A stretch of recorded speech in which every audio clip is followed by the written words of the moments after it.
कहानी की शुरुआत में रेगिस्तान से गुजरती एक ट्रेन को दिखाया जाता है। वर्जिल नाम का एक आदमी उस ट्रेन से कहीं जा रहा था। उसी ट्रेन में एक औरत अपने बच्चे के साथ बैठी हुई थी, जो कि दिखने में काफी गरीब और भूखे लग रहे थे।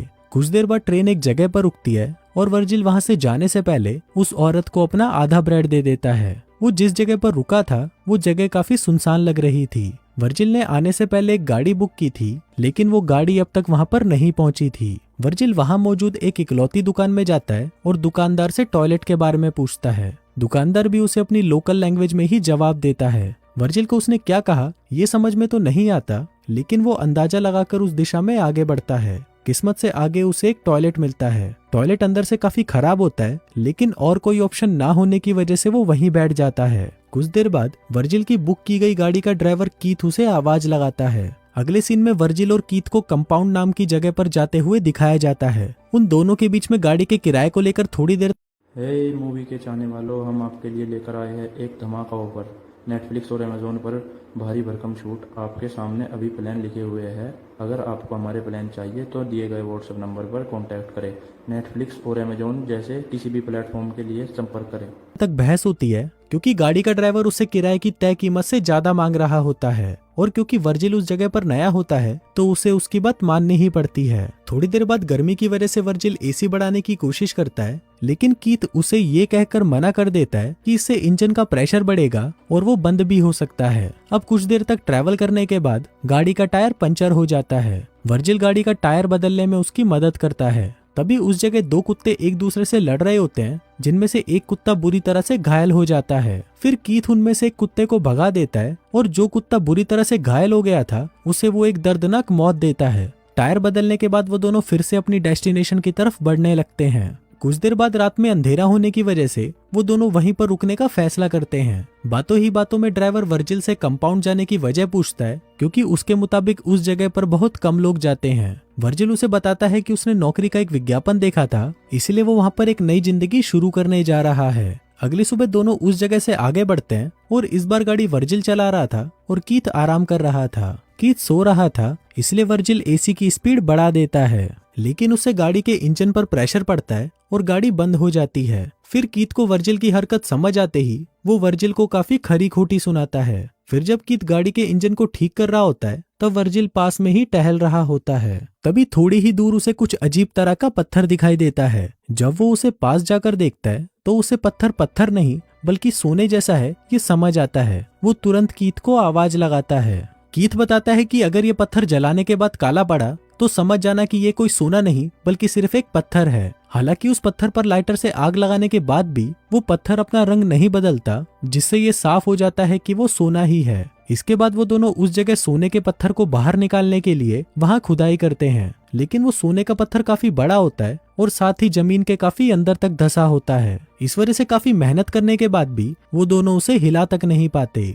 इसके बाद वो दोनों उस पत्थर को रस्सी की मदद से गाड़ी से बांध देते हैं और उसे बांधकर निकालने की कोशिश करने लगते हैं, लेकिन उनका ये प्लान भी फेल हो जाता है। अब उन्हें यहाँ पर काम करते करते शाम हो जाती है। कीथ वर्जिल को बताता है कि इस एरिया में जंगली कुत्तों का खतरा है, इस वजह से ये दोनों आग जलाने के लिए लकड़ियां इकट्ठा करते हैं। दोनों आग जलाते हैं और बैठकर सोचने लगते हैं कि कैसे अचानक उनकी किस्मत बदल गई है। कीथ खुशी से नाचने लगता है। कुछ देर बाद कीथ वर्जिल से कहता है कि क्योंकि वो इस सोने को अकेले बाहर नहीं निकाल पा रहे, इसलिए उन्हें किसी की मदद लेनी होगी। वो बताता है कि वो शहर में ऐसे लोगों को जानता है जो उन्हें जमीन खोदने की मशीन उधार दे सकते हैं, लेकिन उसके बदले उन दोनों में से किसी एक को शहर जाकर वो मशीन लानी होगी। कीथ इसके लिए शहर जाने के लिए वर्जिल को कहता है। उसके मुताबिक इस काम में कुछ वक्त लग सकता है, और क्योंकि वर्जिल को इस जगह के वातावरण की आदत नहीं है तो वो शायद यहाँ पर जिंदा न रह पाए, लेकिन वर्जिल ऐसा करने से मना कर देता है। वो कहता है कि वो इस शहर में नया है, इस वजह से वो यहाँ पर किसी को नहीं जानता। कीथ उसे एक बार फिर पूछता है, जिस पर वर्जिल कहता है कि वो एक मजबूत इंसान है और यहाँ पर अकेला रहकर सोने की रक्षा कर सकता है। अगली सुबह कीथ वर्जिल को वहाँ पर रुकने के लिए जरूरत की चीजें देता है, जिसमें से एक सैटेलाइट फोन भी होता है, जिसके बाद वो वहाँ से चला जाता है। वो जाते वक्त उसे बताता है उसे खुदाई की मशीन वापस लेकर आने में शायद 5 दिन लग सकते हैं। कीथ के जाने के बाद वर्जिल टेंट को एक पेड़ से बांधकर रहने का इंतजाम करता है। इसके बाद वो जाकर रात के लिए लकड़ियां लेकर आता है। रात होने के बाद वो खाना खा लेता है, लेकिन तभी उसे जंगली कुत्तों के चिल्लाने की आवाज आती है। इसी वजह से वो अब अपने हाथ में एक चाकू लेकर बैठ जाता है। फिर अगली सुबह जब उसकी आंख खुलती है तो वो काफी थका हुआ महसूस कर रहा था। वो हल्का होने जाता है, पर पिछवाड़ा धोने के लिए पानी कम है ये वो सोच ही रहा था कि तभी उसका फोन बजता है। वो पिछवाड़ा धोए बिना ही फोन उठाने चला जाता है, लेकिन इससे पहले कि वो फोन उठा पाए फोन कट जाता है। अब उदास वर्जिल अपना मन बहलाने के लिए इधर उधर टहलने लगता है। तभी उसे थोड़ी ही दूर पुराने हवाई जहाज के टुकड़े दिखाई देते हैं। वो उसे शेल्टर के तौर पर इस्तेमाल करने के बारे में सोचने लगता है, लेकिन सोना जिस जगह पर गड़ा होता है वो जगह यहाँ से काफी दूर होने की वजह से वो उस प्लेन के कुछ पार्ट्स को अपने टेंट के पास ले जाता है। फिर थोड़ी देर बाद थकान की वजह से वर्जिल अपने टेंट में ही सो जाता है। जब उसकी आंख खुलती है तो वो देखता है कि धूप की वजह से उसके चेहरे का कुछ हिस्सा जल गया है। फिर वो सोने के पास बैठ जाता है और खुद से ही बातें करने लगता है। उसके दिमाग में सोने के कुछ हिस्सों को पत्थर की मदद से तोड़ने का ख्याल आता है। वो एक पत्थर की मदद से सोने के एक छोटे लेकिन भारी टुकड़े को तोड़ता है। तभी उसे कीथ का कॉल आता है। कीथ उसे बताता है कि गाड़ी के इंजन में थोड़ी गड़बड़ी आ गई है, इस वजह से उसे खुदाई की मशीन लाने में थोड़ी देरी हो सकती है। वर्जिल कीथ को बताता है कि उसे सोने के एक हिस्से को तोड़ने में कामयाबी मिली है। कीथ उसे उसी जगह पर सोने की रक्षा करते हुए रुकने के लिए कहता है। वो कहता है कि वो जितनी जल्दी हो सके उतनी जल्दी वहां पहुंच जाएगा। रात में वर्जिल सोने के नजदीकी आग जलाकर बैठ जाता है। जंगली कुत्ते उसके नजदीक आने की कोशिश करते हैं, लेकिन उनसे बचने के लिए वर्जिल मशाल का सहारा लेता है। अगली सुबह वर्जिल पानी के कंटेनर से थोड़ा पानी निकालकर पीने लगता है, लेकिन तभी उसे एक सांप उसकी तरफ आते हुए दिखाई देता है। वो उसे मारने की कोशिश करता है, पर सांप वहां से भाग जाता है। लेकिन उसे मारने की कोशिश में वर्जिल की पानी की बोतल नीचे गिर जाती है और काफी सारा पानी बह जाता है। कुछ देर बाद वो फिर से हवाई जहाज के पास जाता है और उसके कुछ हिस्से शेल्टर बनाने के लिए निकाल लेता है। उसी वक्त उसे कोई अजनबी अपनी तरफ आते हुए दिखाई देता है, जिससे छुपने के लिए वो विमान के अंदर घुस जाता है। कुछ देर बाद वो अजनबी हवाई जहाज के नजदीक आता है और वर्जिल को वहां से बाहर निकलने को कहता है। पता चलता है कि वो अजनबी एक औरत है। वो वर्जिल से कहती है कि ये विमान उसके छुपने की जगह है। वो उससे यहाँ पर आने की वजह पूछती है, लेकिन वर्जिल कोई जवाब नहीं देता। वो औरत वर्जिल को पानी और खाना देने की कोशिश करती है, लेकिन वर्जिल उससे कुछ भी लेने से इनकार कर देता है। उस औरत को वर्जिल का बर्ताव कुछ अजीब लग रहा था और वो कहती है कि वर्जिल उससे जरूर कुछ छुपा रहा है। वो वर्जिल से सवाल पर सवाल पूछने लगती है। वर्जिल उससे परेशान होकर वहां से उठकर जाने लगता है और उसे उसके कामों में दखल ना देने के लिए कहता है। उसी बीच उस औरत को वर्जिल का शेल्टर दिखाई देता है।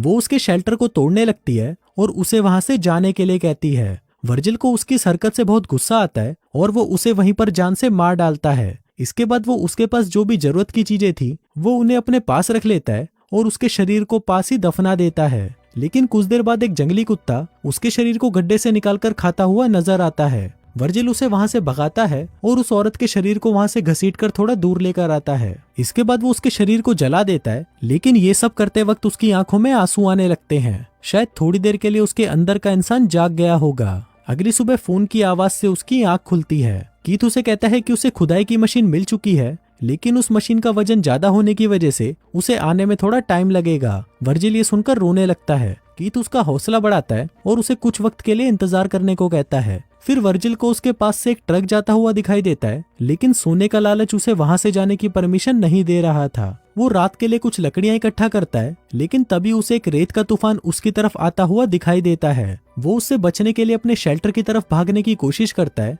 लेकिन तभी शेल्टर के पार्ट्स भी हवा से उड़ने लगते हैं। वो खुद को बचाने के लिए भागने लगता है, लेकिन तभी एक पेड़ की टहनी सीधा आकर उसके पेट में घुस जाती है। कुछ देर बाद तूफान शांत हो जाता है और फिर जब वर्जिल की आंख खुलती है तो वो खुद को रेत के ढेर में दबा पाता है। पेड़ की टहनी उसके पेट के अंदर घुसी हुई थी, लेकिन लालच उसके ऊपर इतनी बुरी तरह से सवार था कि वो अपने पेट पर लगी टहनी के दर्द को भुलाकर सोने के पत्थर की जगह ढूंढने लगता है। फिर मिट्टी में थोड़ी देर तक ढूंढने के बाद उसे वो पत्थर मिल जाता है। इसके बाद वर्जिल अपने पेट से टहनी को निकालता है। टहनी निकालते वक्त उसका काफी ज्यादा खून बह जाता है। इसके बाद वो कैन के ढक्कन को गर्म करके उसे अपने घाव पर लगाता है, ताकि वो अपने घाव को जलाकर उसके बैक्टीरियाज को मार सके। इसके साथ ही वो अपने पूरे चेहरे पर रेत मलता है और वहीं बेहोश हो जाता है। जब उसे होश आता है तो उसके सामने एक औरत खड़ी होती है, जिसके हाथ में धनुष होता है। उसे देखकर वर्जिल को उसमें वो पहली वाली औरत नजर आती है जिसने उसे मार डाला था। दूसरी औरत वर्जिल को पानी पिलाती है और वहां से चली जाती है। फिर जब वर्जिल की आंख खुलती है तो वो वहां पर उस औरत को ढूंढने लगता है। वर्जिल को लगता है कि उसे भ्रम हुआ होगा, पर तभी उसका फोन बजता है और कीथ वर्जिल से कहता है कि वो नजदीक ही है। कॉल करने के बाद वो औरत फिर से वर्जिल के पास आती है और उसकी तरफ मदद का हाथ बढ़ाती है, लेकिन लालच उस पर इस तरह से हावी हो चुका था कि वो सोने की जगह कहीं खो ना जाए, इसलिए वो उसे वहां से जाने के लिए बोलता है। जाने से पहले वो औरत उससे अपनी लापता बहन के बारे में पूछती है और ये वही औरत थी जिसे वर्जिल ने मारा था। अब वर्जिल चुप रहता है। फिर कुछ देर बाद कई सारे जंगली कुत्ते उसे घेर लेते हैं। वो तुरंत कीथ को कॉल करता है और उसे जल्दी आने को कहता है। कीथ उसे कहता है कि वो बस पहुंचने ही वाला है, लेकिन वर्जिल उससे जल्दी आने की भीख मांगकर रोने लगता है। लेकिन फिर अगले ही सीन में हमें पता चलता है कि कीथ उसके नजदीक ही बैठा उस पर नजर रखे हुए था। अब थोड़ी ही देर में वो जंगली कुत्ते उसे नोच नोच कर खाने लगते हैं, लेकिन वर्जिल अभी भी सिर्फ उस सोने की तरफ ही देखता जा रहा था। कीथ भी ये सब देख रहा होता है। जंगली कुत्तों के वर्जिल को मारने के बाद वो अपने ट्रक के साथ वहां आता है और हम देखते हैं कि उसके ट्रक के पीछे खुदाई की मशीन भी होती है। वो वर्जिल की लाश को देखता है और कुछ लेने के लिए गाड़ी के अंदर जाता है, लेकिन जैसे ही वो वापस मुड़ता है एक तीर आकर सीधा उसकी छाती पर लगता है। कीथ मरने से पहले उसे किसने मारा ये देखने की कोशिश करता है, लेकिन उसे वहां पर कोई दिखाई नहीं देता। हम देखते हैं कि ये तीर उसी औरत ने चलाया था जो अपनी बहन को ढूंढते हुए वर्जिल के पास आई थी। उसे वर्जिल की हरकतें देखकर उस पर शक हो गया था और वो दूर से उस पर नजर रखे हुए थी। इसी वजह से उसे वहां पर गड़े सोने के बारे में भी पता चल गया और उसने मौका देखकर आखिर में कीथ को भी मार डाला। और इसी के साथ ही ये कहानी यहीं खत्म हो जाती है।